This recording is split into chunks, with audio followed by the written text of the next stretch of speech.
Since y'all have dragged me into this phone call begging me to do this, I'm going to do this and do it one time only. So I made a post of a woman describing what was going on with the Diddy case. I got a lot of backlash because people are emotional and they're not intellectual. I understand. So it's my job to be able to help the emotional people gather some new wisdom, because perception is subject to change with the increase or decrease of knowledge. So let me give you some knowledge. Apply that with some wisdom so you can have an understanding about this Diddy case. So, as a black man in America, my penis is always going to be weaponized. If they ever want to drag me down for good because I have made it, I've been the most popular, I've been the most successful, I have reached billions of dollars, and I have pissed them off, and they believe that I'm just too big for my britches, I'm not being a good boy, I'm not playing along, I'm not following their rules, I will be castrated. Somehow, in some way, I will be attacked by my relationship, by my past relationship, my sexuality. Somehow my penis is going to be weaponized. That's not because of who I am, Zach Tate. That's because of who Jack Johnson was, Muhammad Ali was, Marcus Garvey was, Malcolm X was. You name it, all the way up to R. Kelly. You name it, we going to be weaponized because of our penis.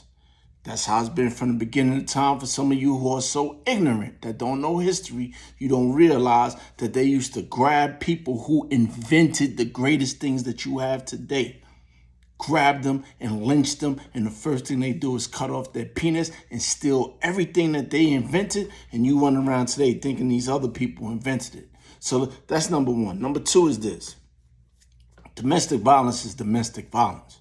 Domestic violence, trust me, I'm an ex-abuser. When I was a teenager, I put my hands on people every single day, men or women. It wasn't domestic. It was I was miserable, I was angry, and I was dangerous. So when you engage in things like domestic violence, it's about control. You are out of control inside, and you want to control everything on the outside. When you make more money than the average, when you do things the average, when you have a certain aura, a certain razzle-dazzle that you walk in, you can easily get a God complex. Kanye West. You start thinking, I can do anything. I don't make no apologies about what he did on the video. That's domestic violence. My issue with this case is I haven't seen a domestic violence arrest. My issue with this case is someone comes a decade later, and now it's an issue. So let me tell you the big part of it.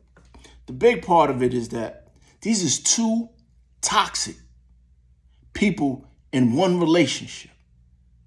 In their toxicity, they don't realize how far they are out of control because they're dealing with hundreds of millions of dollars.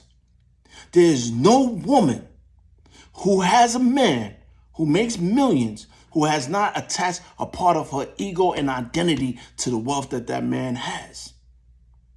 There is no poor person who could even relate to what life is when you got hundreds of millions and how you never hear the words no. You begin to have this entitlement in this godly manner that I do what I want to do, and those around me who volunteer, that's the key words. Volunteer to be here because as an adult, you can walk away. As an adult, I don't care about no psychological game. You know what pain is? You know when you had enough pain to run away? And everybody I know that get abused, I don't care, it's super gangster thug woman, they run to the police first. They don't go to civil litigation. So Cassie and Diddy get into this situation. The timing of it is what bothers me. The timing of it is P. Diddy, Puffy, Sean Combs, goes on this whole campaign of why Trump can't be elected. He says in his videos He's interested in black liberation. I don't care how high he is, how out of control he was. He's speaking from his spirit. His ancestral spirit is saying, no, I am going to be the vanguard. This is what he said. I'm putting all my money to make sure this man does not get elected. At the same exact time that he's dealing with that issue, he's dealing with the De Leon issue, which is these manufacturers of alcohol get top celebrities that the black communities follow, and they say, let's go into a contractual agreement and then a licensing agreement. We're going to make it. This is your share. When Diddy goes investigate, they playing funny with his money. Same as Jay-Z. Jay-Z had to sue. Louis Vuitton, Moet Hennessy, settled. De Leon, what Diddy does because of his God complex is say, you know what? Never mind that. I'm coming to own it now. I don't want no settlement. I want ownership. So the same time he's doing this ownership thing is the same time that he's doing this thing against Trump, is at the same time he's trying to preach about how much of a father he is, how much love he's trying to spread, how much he's moving away from his negative ways of 10 years back when that went on with Cassie and the drama that went on in 2018. And I'm reinventing myself. Now, Cassie, let's talk about her. Because in some of y'all mind, once they got a vagina, especially you male feminists that ain't never been through nothing with no real women, especially celebrities, y'all believe that it's a woman? Oh, she could do no wrong. Nothing is wrong. Okay, that's for you. I'm here today to bring some reality. Cassie was dealing with one man in the music industry that was 10 years older than her. That demonstrates a level of naivete or a level of awareness that they balling. I don't got to go to work every day and my career gets to excel. I'm going to do this just like J-Lo. I'm going to do this. I'm going to get with this man that's going to open the doors. No different than a million other men and women that do that. Latch themselves on to those who they can only benefit from financially or otherwise. Ain't no love there. It's love what people do for you. So now she deals with Ryan Leslie in the company of Diddy in the same circle. Ryan Leslie is under Diddy's label and associated with him in business. And what happens? She starts dealing with Diddy. This is the lifestyle.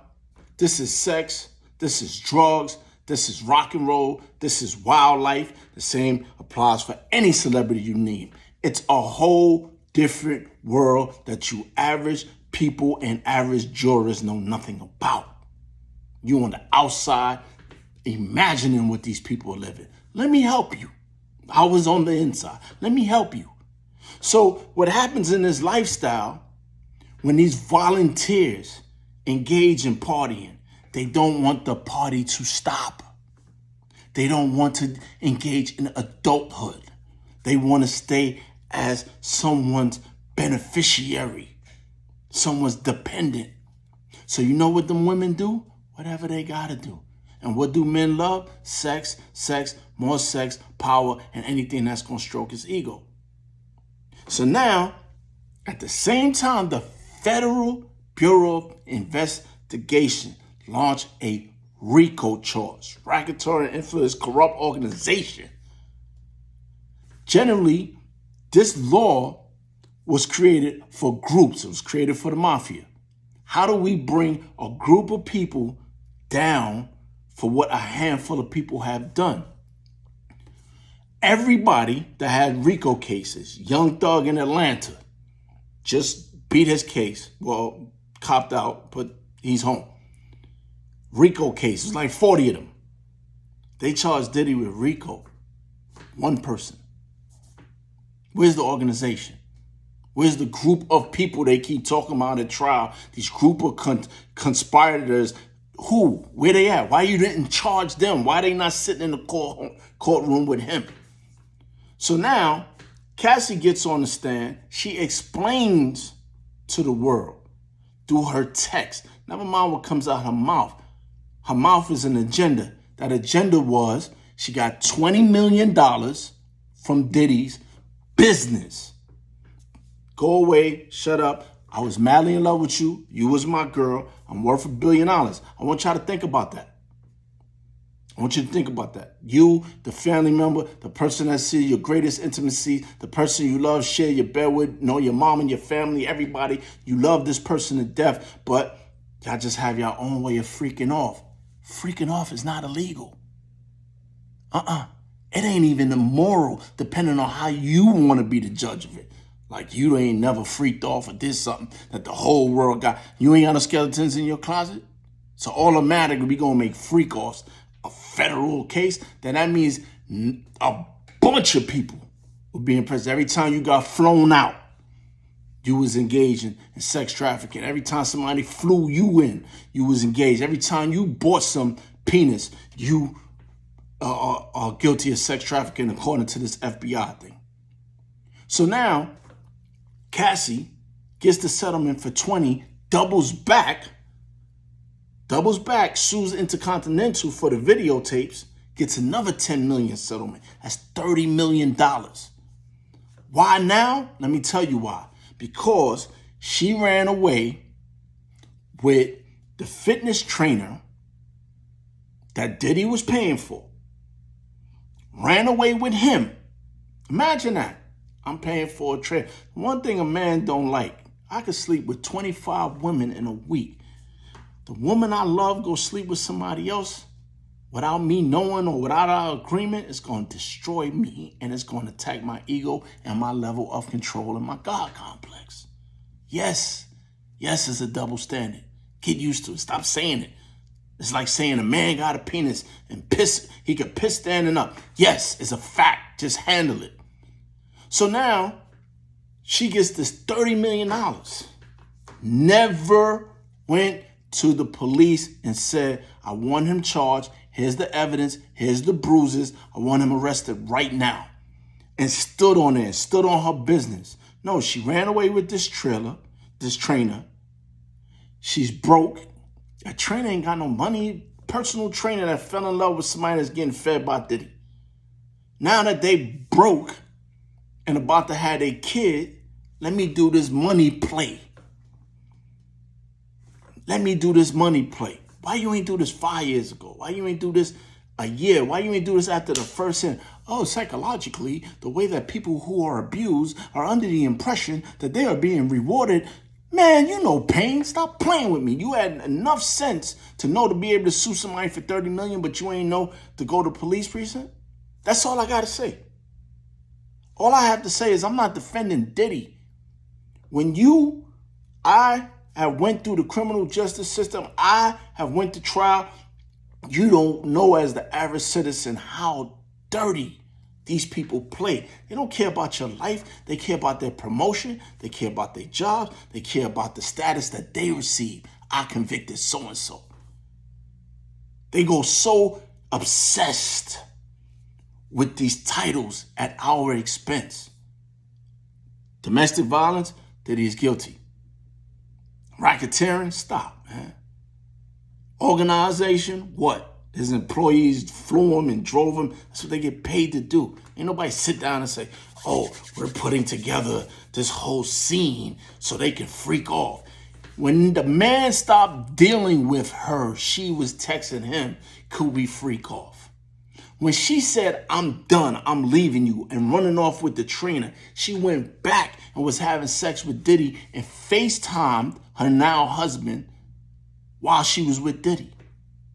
Let's stop playing these games. Because in my opinion, looking from the outside, the husband, the now trainer husband said, yo, go back, go freak off with him. And let's figure out how we can get a money play so we set for life. Go. Why else would she FaceTime her husband when she's with the dude that was abusing her and destroying her? When her own text, Diddy is saying, yo, chill, we good. It's all right. I'm all right over here. Got my other girl. I'm trying to work this out. I got my baby mother and all that. I'm good. Let me just chill. No, I want to freak off. I'm always available for a freak off. This is her text. That's the mindset of a person. I don't know what else y'all need to hear for the money play, man. I am not defending no domestic violence. I'm not defending anybody hurting women. All I'm saying to you is this, man. When it comes to these cases that y'all hear and these indictments and these charges, it's the law. And I pray that somebody on this jury listen to this video, because there's going to be more evidence that comes out. You know what evidence is? Evidence is a narrative that the district attorneys and the prosecutors put together like a script. And they get someone and convince someone or scare someone to say, read this script. Get on that stand and read this script. God bless Woody in the Young Thug car. He's a rapper. What he said, he unratted himself because he exposed the district attorneys of how many games they play. But everybody else you see on that stand, what's going to stop you from leaving your personal life to go sit in a courtroom, to sit on a stand, to tell and answer questions in the way that you are coached to answer? What is your motive? Your motive is fear, or you have the desire to sink someone. And here's my conclusion. Well, two things we're not honest about in America is our sexuality and how good it is and how we enjoy it. The second thing, we are playing games, because you go to Europe, you see a whole different mindset. The second thing in America, we don't like to admit that there's more losers. People are just straight losers. And they hate on winners. And that hatred comes out in a million different ways. You will see somebody root for a team, and then when that team fails, the anger and rage, how they flip so fast because they are emotionally disappointed that that person didn't turn out to be what they created in their mind. We don't admit that that man is a black millionaire that rubs it in your face that I made it.